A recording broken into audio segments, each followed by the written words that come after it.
It has been a bleak and dangerous week for America. The assassination of the young conservative leader, Charlie Kirk, has many Americans fearing an intensifying cycle of political violence. The problem with political violence is it metastasizes.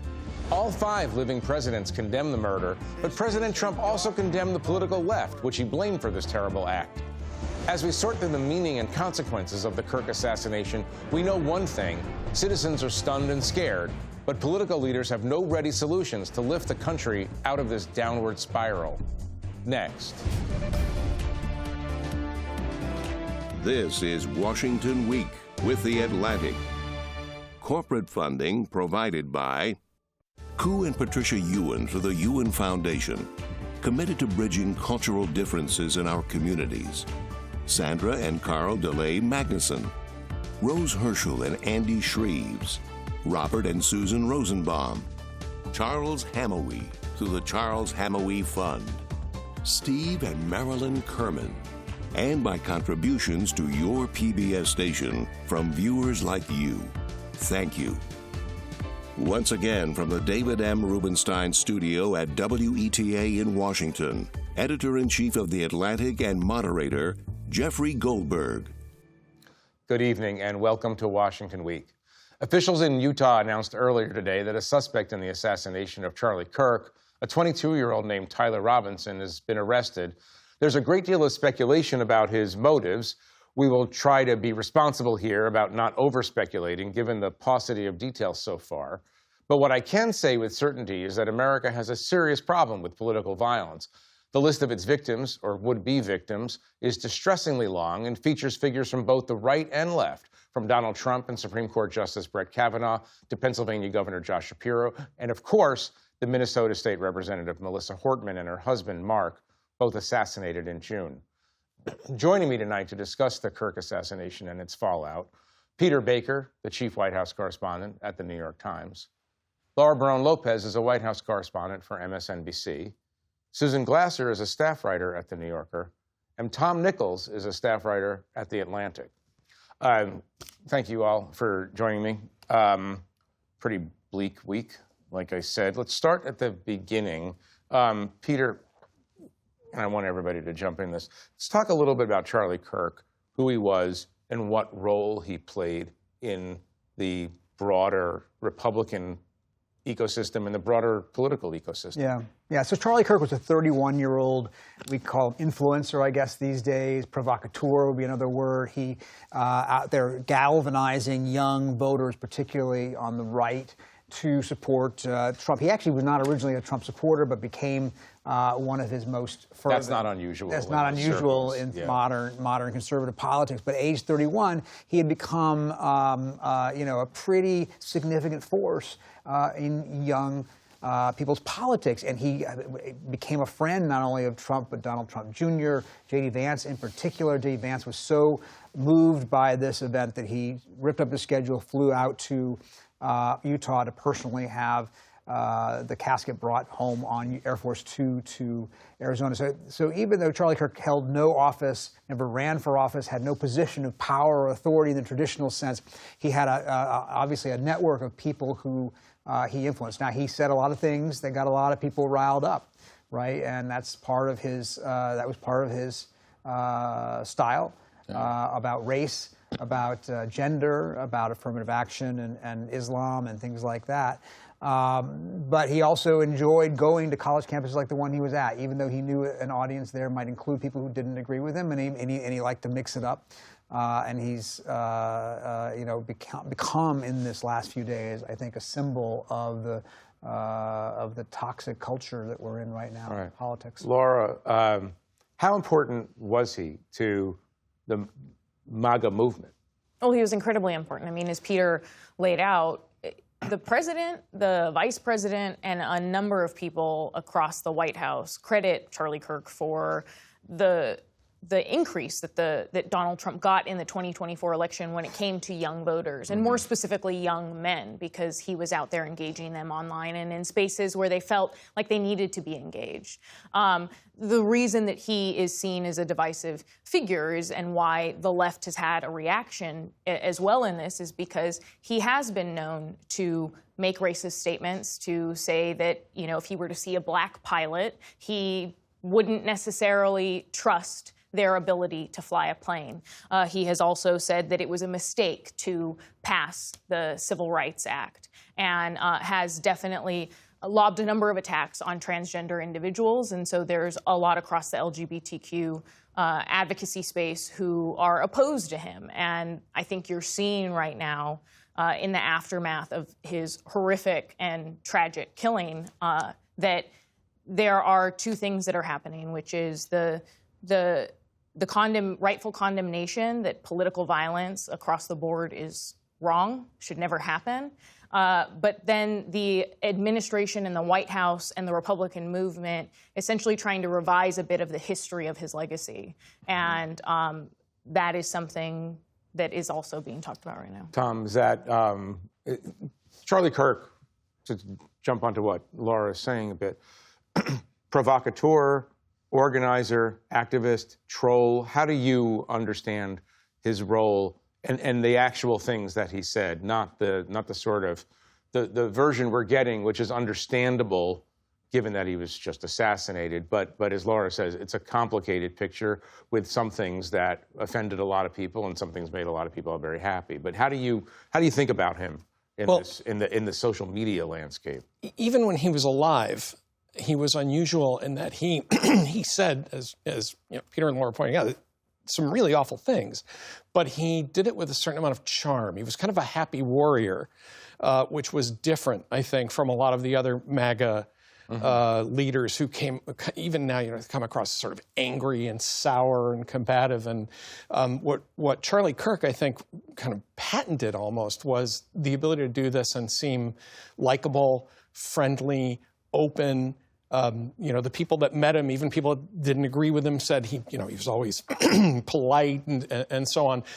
You know, he modeled himself early on after Rush Limbaugh, but without Limbaugh's hard edges. I mean, Limbaugh was, you know, caustic constantly. Right. And I think what makes this such an unusual case, again, even before his assassination, is that Kirk kind of pioneered this smiling version of MAGA that, you know, you don't really see very often among a lot of MAGA supporters. Right. Susan, it's fair to say that he was truly committed to free speech, and he wanted to be out there and mix it up verbally, but only verbally mix it up with liberals, other people who may oppose him. I mean, he did play a positive role in modeling a kind of open inquiry, or is that an unfair characterization? Yeah, I mean, I think, and that's the way he's being remembered. That was, in fact, you know, key part of the very, I thought, moving obit for him that the Vice President J.D. Vance posted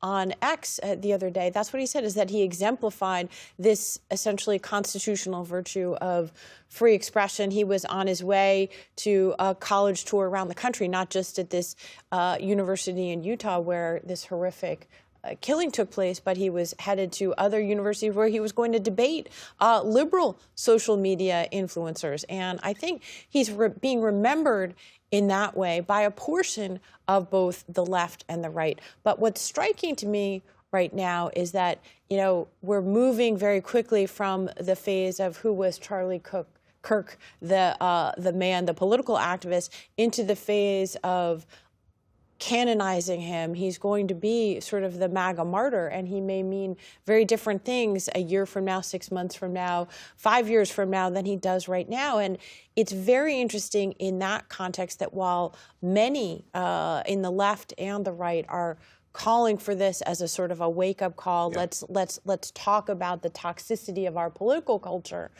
where have you not heard that from? And that is from the White House, which has a very different interpretation. I want to come to the White House in a second and President Trump's partisan response to this. But Spencer Cox, the governor of Utah, who's spoken very earnestly and movingly throughout this period, calls it a watershed moment in American history. Is it too early to call it a watershed moment?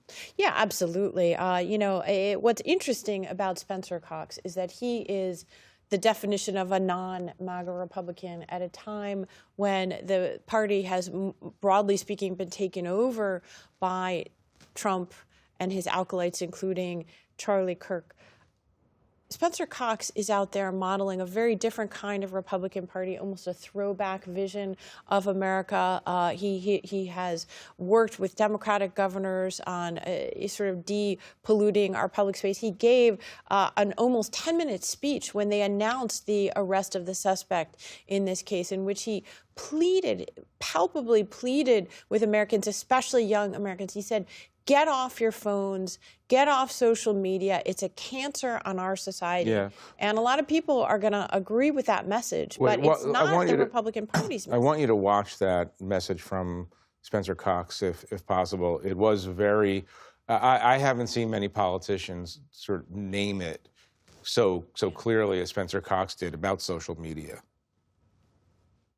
Social media is a cancer on our society right now, and I would encourage people to log off, turn off, touch grass, hug a family member, go out and do good in your community. Is it a watershed moment in terms of people's understanding of what social media can do to the brains of young people? Again, it's early in our understanding of what motivated the alleged killer. Right. But this conversation is moving toward this understanding of the nihilism that social media can seem to cause. If it's a watershed, it may be a watershed proving the point. I mean, because within minutes, certainly within hours of the reports of Charlie Kirk's death, his assassination in a public setting, people were instantaneously going at it on social media, instantaneously raising the temperature rather than trying to calm it down. And I think that what we see and have seen so many times before after acts of political violence, this sense of regret, this sense of, we need to pull it back, this is going too far. You heard a lot of people say that this week on Democratic and Republican messaging but not in the way that necessarily is going to change things in an enduring way. We had 2 assassination attempts against Donald Trump last year. We've had the assassination of Melissa Hortman. You mentioned the Minnesota lawmaker just this year, a Democrat, and it didn't change things. It in fact only seemed to be one more step down a path toward a dark place we're going right now in America. And also, the same day, there was a shooting at a Colorado high school, and the shooter, officials said, was motivated and drew inspiration and was radicalized online in these spaces that Spencer Cox is talking about. So thankfully, 2 of the students that were wounded did not die, but that is something that when I talk to people who've worked in the domestic terrorism space, say that they feel as though the country hasn't fully grasped yet, which is that Charlie Kirk's assassination is not an isolated incident. Over the past few years, you could probably date it back to even before 2022, there has been an increase in political, culturally motivated, economically motivated violence in this country, and that it may now just be an enduring period that the country is experiencing. Well, let me ask Tom this. We just marked the 24th anniversary of the 9/11 attacks, and we spent years focused necessarily on online radicalization of Muslim young people. Are we now experiencing this same phenomenon domestically? Yes, and we're doing it to ourselves. As opposed to foreign agents. I mean, the Russians have been actively trying to get involved in these crises every time they happen. But mostly it's young people doing this to young people. They're, as opposed to foreign terrorist organizations trying to radicalize young people. And that's the paradox in Governor Cox's admonition, because what he's really saying, I think people, in middle age get it, right? Say, go outside, touch grass.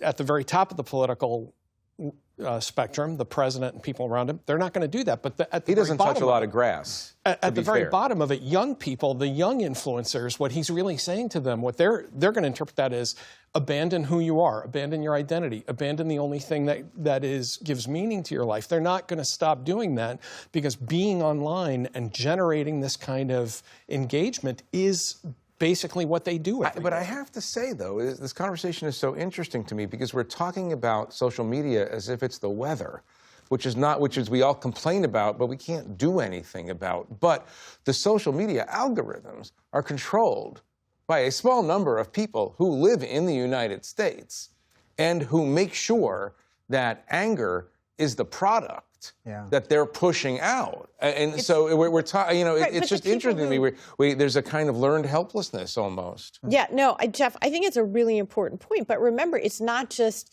in isolation from our politics or from any other aspect in our life. So it's not as simple as some sort of a technology problem where we can flip a switch, because who's running the country right now? People who have succeeded in a political environment in which hatred and division is a much more successful way to go. And it's not, you know, I think one of the things that's frustrating, it's very painful, is that we know what is going to happen in a moment like this. Politicians instinctively know, in a way, what they're going to say even before the facts are out. They understand, well, you know, we've got to put out a statement. We've got to say it's time to dial down the temperature. I went back and looked at what did President Biden say in the immediate aftermath of Donald Trump's brush with an assassin's bullet in the summer of 2024. He said it's time to dial down the temperature in American politics. He said just because we disagree with each other, we're not enemies.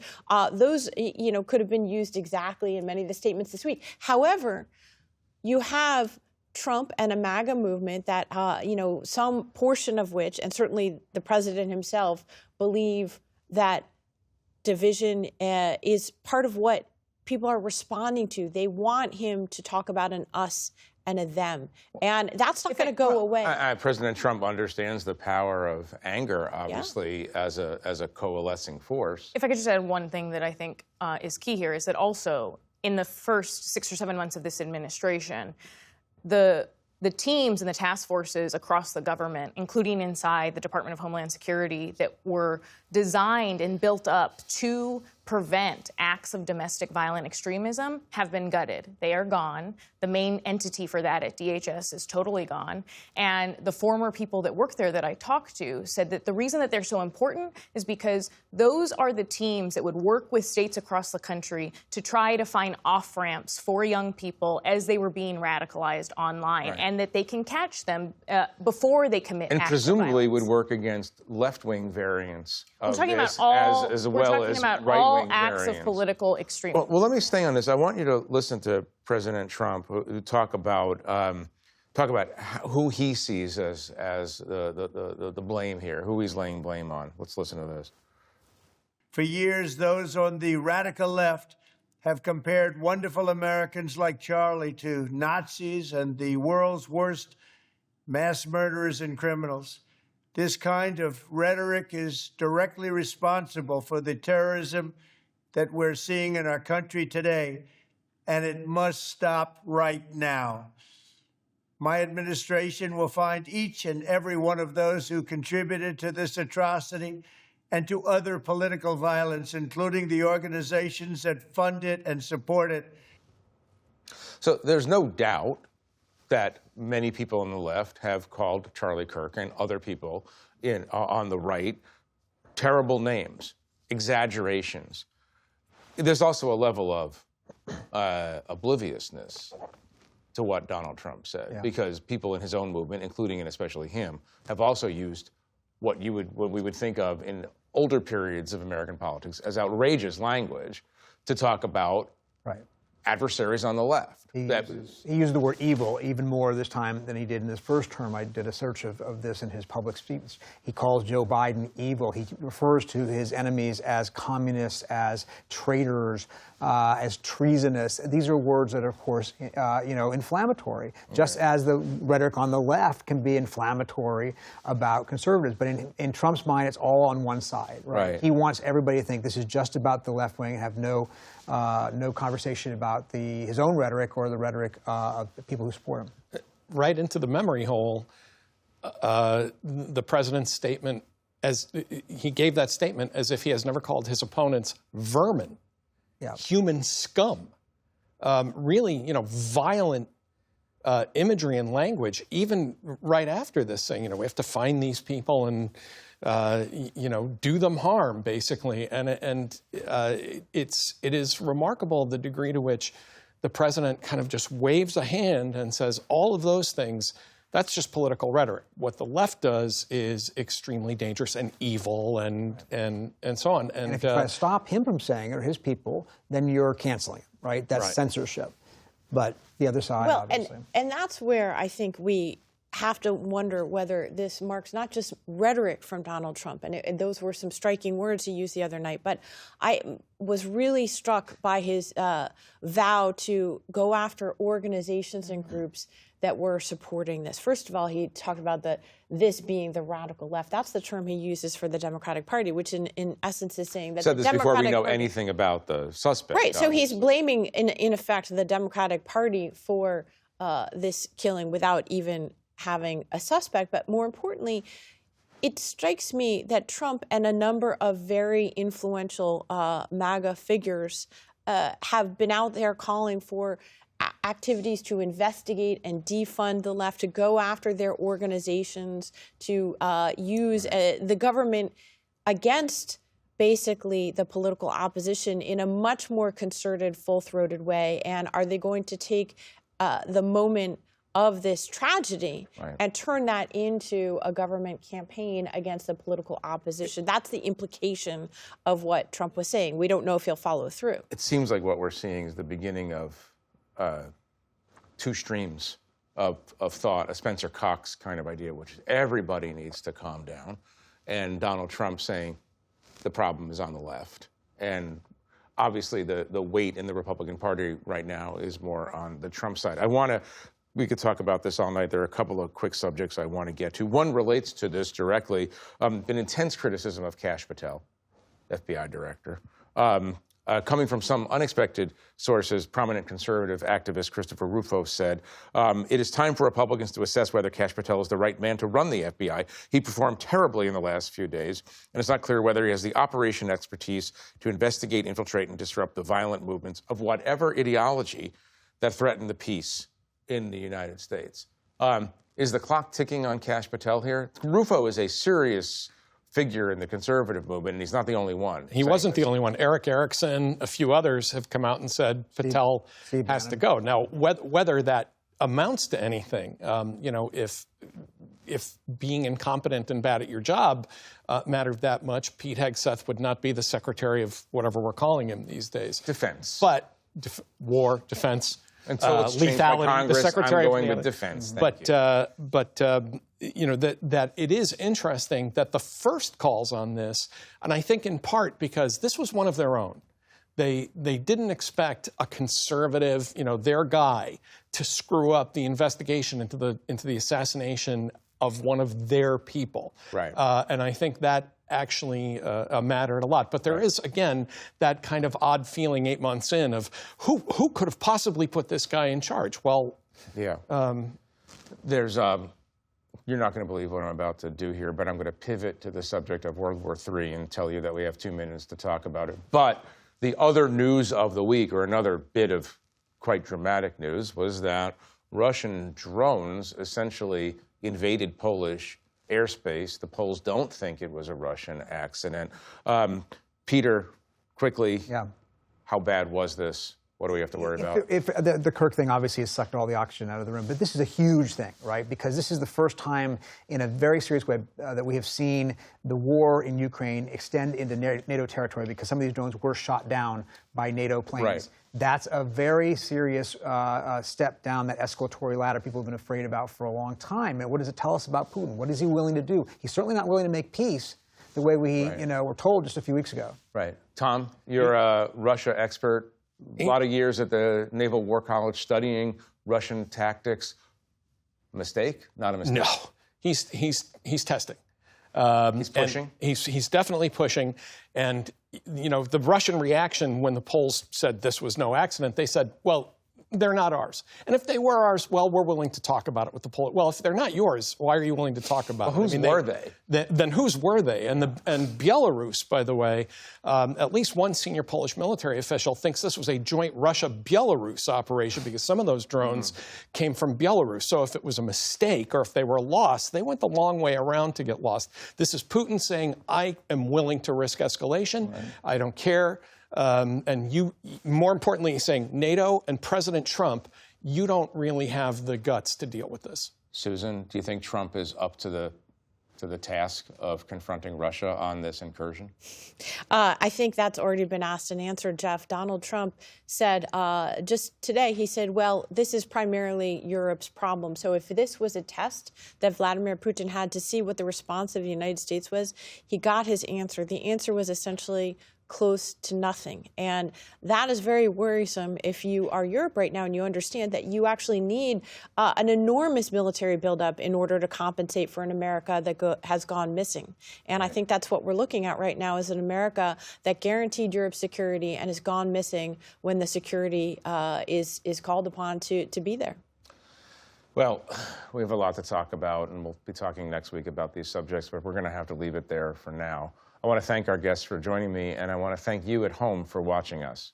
I'm Jeffrey Goldberg. Good night from Washington.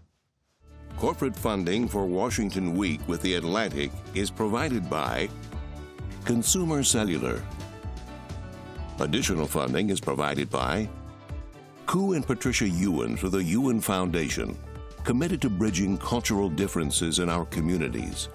Sandra and Carl DeLay Magnuson, Rose Herschel and Andy Shreves, Robert and Susan Rosenbaum, Charles Hamawi through the Charles Hamawi Fund, Steve and Marilyn Kerman, and by contributions to your PBS station from viewers like you. Thank you.